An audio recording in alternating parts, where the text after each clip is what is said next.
Andy, we'll start with James from CBS. Andy, can I start with your overall assessment of the game? Well, I'm extremely proud of the players and the team. That's the overall feeling, and very disappointed with the results. Can I ask, when you were sort of watching on a living experience, did it sort of feel a little bit like last season's game at the Etihad, but with the roles reversed? And you know, that there was one team that had come to really attack and push on, and maybe City were just playing to hold on? No, because again we played, I think, 54 minutes with 10 men, so that's a different story. The pride that I feel is to do and to play and to dominate the game the way we did it against this team, but with 11 players. John, you Mikel, you made two changes at half-time. Obviously, your substitutes at the end also made a difference. Was there an admission there with your first half-time changes that maybe the team selection in the first instance wasn't quite? Not too easy to say that. I think it's very clear what we wanted to do. Very well, okay, we started the game. I think we completely dominated. I think after they scoring the goal without doing absolutely nothing before that, we were a bit shaky for 5 or 7 minutes, and after that we still got grip of the game again and start to dominate it. And the second half it was a continuation of that with one different player and then with 2 or 3 different players. Is it unfair to characterise it as a safety first lineup? Do you think there was enough attacking talent considering the attacking talent that you possess in there? I leave that to you. But for me, it's a lot of attacking players in that team. Yeah. Mikel, independent. Mikel, were you surprised with how withdrawn Pep went? Because you've never really seen that from him before. I think everybody tries to do its best to get the result that they want, so it's fine. Amy, authentic. Can I just ask about the substitutions? Was Madueke just tactical, or was he carrying any kind of... No, I think he had an issue. He had an issue very early in the match, and he wasn't well enough to continue. And when Eze came on and played in that more of a central role rather than wide, is that something that you see as being an interesting possibility for using him? Yes, that's why he played today in that position. Yes. Okay, Sandema. With Donnarumma, obviously PSG in the Champions League last season, he caused you guys a host of problems. Today, he played rather good, I thought. Yeah. In terms of his play, what does he make of him, especially on set pieces where he punches the ball? He's so dominant in the box, and every ball that is in and around the 6-yard box, his timing, the way he executes the action is super efficient. It's very difficult, and today again he made some very important contributions not to lose the game. And with Martinelli, were you tempted to possibly bring him on earlier in the game? Yes, but we had very good momentum as well, and we need to time that well. He's in a really good moment again. After the game he had in Bilbao, on that period of time, probably he deserved more, but his energy again, his attitude was really good, and that's why he made the impact that he made again for the team. Alex, BBC. Just on Gabriel Martinelli again, what does it say about him? 2 decisive impacts, both off the bench. A player could go the other way when they get dropped after. That we want consistency on that, on every player that is not starting the game to be able to do that, because you see how long the matches and the level that requires to beat them, and very happy with him. Jordan, son. Could you just talk us through your thinking behind that midfield 3 and what you thought they could do to start the match? No, we don't have time for that. There's a lot of things to do that. But just a very basic analysis of what you thought that midfield 3 could do instead of maybe within. Because I thought it was the best one to start the game. Okay, Ed from the Guardian. Nobody asked me about the midfield 3 in Bilbao. Nobody. Well, I guess it's Yeah. a different game. Yeah, that's why. But it's the same midfield. So why did you keep it? Because I believe it was the best thing for the team. Okay, Ed, Guardian. Mikel, just on Gyökeres, didn't have any shots on any chances really. Are you concerned about the lack of service? Well, there was a lot of very good balls in the box, especially I remember 3 of them that he was very, very close to doing against City. To have very big open chances is extremely difficult. But he's certainly trying his best and trying to do that, and we have to provide more for him. That's it. Do you think he needs to try and do something a bit different to create chances? For him? Yeah, than what you're doing. Well, there were a lot of situations that the chances were there, and then especially the final pass was missing today. In many moments, I was very, very, very open. Okay, last 2. Firstly, Tom from Football London. Mikel, as it came on at half time and obviously made a real difference with the pass of Martinelli. Yeah. Is that the central role for him? Is that something that you see in his future kind of being the primary, or is it a case of the versatility is going to benefit people? Yeah, he does. And today he played a little bit more shifted to the right, and it was a reason for that when he plays shifted from the left, whether he's as an attacking midfielder, as a winger coming into that space as well. He's someone that is very, very efficient and very creative. We know that. That's why we brought him. So we're using him in different spaces. Okay, finally, David from Gazzetta dello Sport. Hi. You also had more options on the bench compared to last season, for example. How much is important for you to understand which one is the right one for the moment you are using? Well, it's a lot of factors. Obviously, the first one is their performance level at the emotional state that they are in. That's one. And after that is what we believe is the best thing in relation to the opponent and the type of game that we predict. And after that, there is as well chemistry and relationships that make each other better, and we really need to understand it. Okay, guys, thanks very much. Thank you.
Good evening, everyone. I hope you're well. We'll take a show of hands for questions, please. Someone to start? John? That was nearly a brilliant away performance and result, wasn't it? What's your analysis now? Performance, you must be frustrated. Tough week. Thursday, Sunday, coming to London like is so demanding for a question of time for recovery, especially against that team. It's by far one of the, if not the best, one of the best teams in Europe, and our resilience was fantastic. Otherwise, you can survive. We get the chances in transitions, but it's difficult to play what you want to play when you are not able to make a good build-up and our pressing is ineffective because they spread a lot, the two structures that they have. Yeah, so I have ability to put ball in behind with the people, fast players, with Martinelli, with after Saka, with Trossard or Madueke. And the other part, they are so close, they open so wide, they are so close for that. It's not easy to defend in that concept. But so you drop, and after you have to use the transition, like sometimes happened when we had Leroy or Raheem or this type of players. Always we could do it with Kevin. Yeah, it's a pity, but it's football, right? Last season we equalized in the last minute in Etihad. Today they did it in the last minute, so it's football, and yeah, we take that point. Have been in general a really good week, and yeah, make Carabao Cup and the last 3 games before international break. Haaland looks exceptional, doesn't it? Sorry. Haaland looks exceptional. Yeah, the first 3 or 4 balls could not win the duels, and after I knocked the door and after won all the duels with Saka, deal Gabriel and Saliba. Sorry, Saliba is not. I would say it's not easy. And at the end, I was exhausted, a lot of pain in his back. He suffered last day, so it's so demanding, and he will take a break a little bit to the last games. The percentage of possession you had was the lowest you've ever had at City. Do you think that's a reflection of the circumstances of the week you've had and the way Arsenal played, or was it also to do with the way your game plan? I cannot live in this country with another record, you know that? So I'm so proud of that. I give a lot of credit Arsenal, what they have done, a lot of credit. So sometimes you want it, sometimes you can't. So it's really good, especially when defending 5. But it's not big built for that, but we have to accept it. When a team in that percentage is better, it's because they are better. And we often use the phrase parking the bus quite negatively. Do you see parking the bus as being negative, or is it a justifiable thing to do when it's a difficult match? The Arsenal was better in that term, so we don't want it, but sometimes it happens. So, okay, 1 time in 10 years is not bad, right? So it's good. I have to prove myself again to another strategy. Now I'm a transition team. You know that? You've spoken quite a lot in the last few weeks about body language. With the way that sort of the team played last Sunday, Napoli, then into today, and the defensive effort, do you think that sort of they've really grown in that sense? Absolutely. Without that, we will not survive. Especially players come back, but Kusanov now is injured. John played a few minutes, but he's away still for his best, and Nathan as well. So, yeah, that's why, therefore, the guys who played 3 games is magnificent, especially against that team. Last season we lost 5-1. Today we draw. We were close, and the resilient, the defense always. Let me that. So I would prefer to play another way, but when we play sometimes a lot of games during 10 years, the teams defend deep, and take a result. Oh, fantastic, performance, mindset, strategy, and the other one. So sometimes it happens. You have to defend.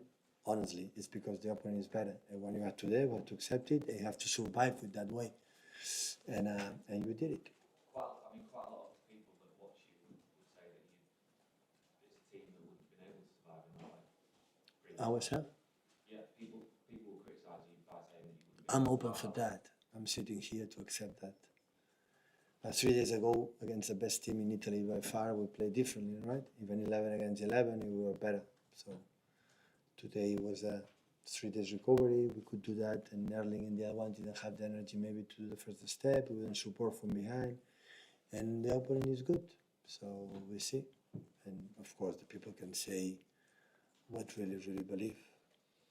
Arsenal last season was in 10 against 11, but always they play 60, 70 minutes. There were they close to win the game. So sometimes it happens.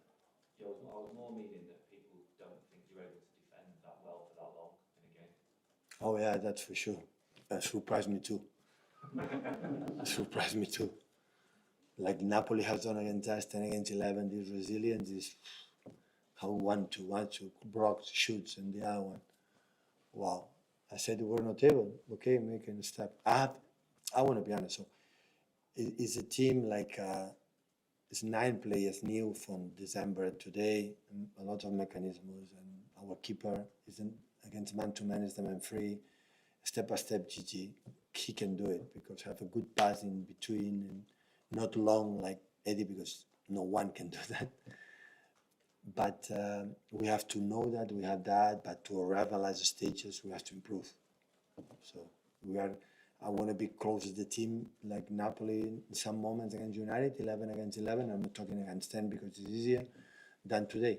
But again, I said for the compliment for Mikel team. So when it's good, they are good. We have to accept it. So it just learn, we can do better. And hopefully in the second leg, we're going to play in Etihad. We can do something much better to more control, to create more chances, because we are able to do that. We are able. And I wouldn't be honest. I would like to say it's a pity. The result is fair, right? So I think they had a lot of threats in the corners. We had the clear chances in the transition, but in general, who controlled the game was Arsenal. It was not us, and that's why when this happened 1-1, I take it. When you went to applaud the fans at the end, you looked fairly emotional in front of them when you were clapping them. Was that just because of what your players gave you today, and in terms of back to the wall? Is that what kind of brought that? Absolutely, and I was watching my daughter. I tried to look for her, but I didn't find her. And at the end, when everybody go home, went home to drink a good beer, so I saw my daughter. So I was watching there if I found her, but I didn't find her. At the end, I found her. So, but yes. So I said many times to the team, the way fans are special, and they came here for for the effort to come, for the tickets, for the travel. So it's not easy for them. And you have to have a huge respect for them. Richard? When you're in a game like that and you're forced to defend so much of the time, do you enjoy seeing your team or you hate it? I suffer. I don't like it. I want the ball away now. I want to be close Raya, not close Gigi. But I said the same time. The opening is do good things. You have to accept it, and from that we will improve. And improve for that happened with what I said many times to Jack, and every day is in a press conference about the body languages and how we celebrate, how we are communicating, how you make an effort for the other one. And we lost it a lot last season. And I said this season I don't give about the results. I want to see the spirit back in the training sessions and enjoy and after the tactics. We lost it last season, and you have to recover. And this week we will recover, and you have to continue. And from there we'll learn the process, the tactics, or a little bit our way that we feel more comfortable to be close to win games and make proud ourselves and our people. That's one with you, please. Pep, I know we're speaking about the team defending so deep, but that's 2 weeks in a row now that Ellen scored on the break. Is that part of the thinking as well? That It's an option. It's an option, but I have the feeling that when we play every 3 days, and this amount of effort, you cannot sustain it. You have to control all the game, and after that, you will less efforts, less actions. And always I said, we have to use the actions for the break, the counterattacks to break it. You have to. I said before, so when we had in that moment Leroy and Raheem in his prime and Kevin in a position, David Silva, sometimes we defend and we use it 1,000 million times, right? And we have to use it. But it's the way I think this team is being built, for the way the manager believe or the players we try to bring here to believe. No. But in Champions League, when the team is good, you have to defend. You go in the top teams, you have to do it. But you have to grow as a team with the ball, and defensively as a ball. We have to do it. Thank you, everyone. Okay, thank you, guys. Ciao, ciao.